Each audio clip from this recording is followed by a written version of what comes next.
My name is James Pierson Beckwourth, though I was born James Beckwourth on April 26, 1798, in Frederick County, Virginia. I came into this world enslaved. My father was Jennings Beckwourth, a white planter, and my mother was a black woman he enslaved.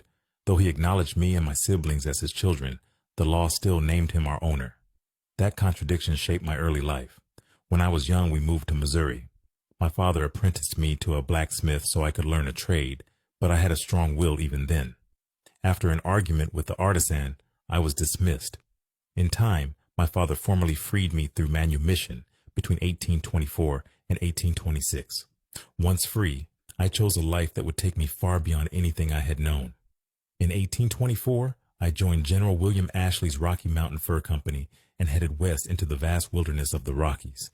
I started as a wrangler, but I quickly earned a reputation as a skilled trapper and mountain man. My strength in battle earned me the nickname Bloody Arm. Not long after, while trapping near Crow territory, I was captured. But fate turned in an unexpected way. The Crow believed I was a lost son of a chief and welcomed me into their nation. I married the daughter of a chief and lived among the Crow for nearly a decade. They named me Bull's Robe. I rose from warrior to respected leader and eventually became a war chief. I fought alongside them in raids against traditional enemies like the Blackfoot and traded furs to John Jacob Astor's American Fur Company, rather than my former employers.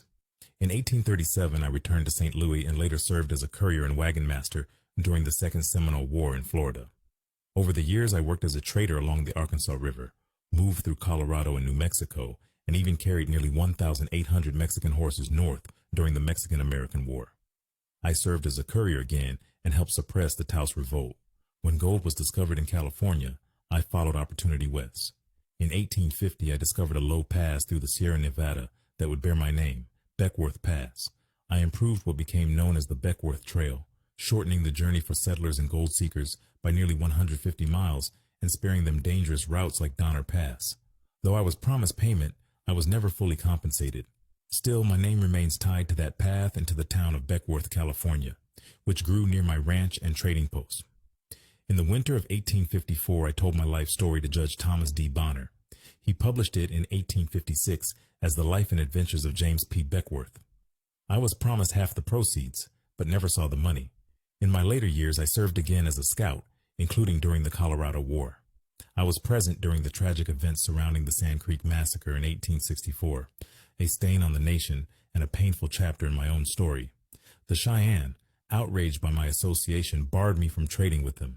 I lived many lives: enslaved man, mountain warrior, Crow chief, scout, trader, rancher, author. I walked between cultures, nations, and identities.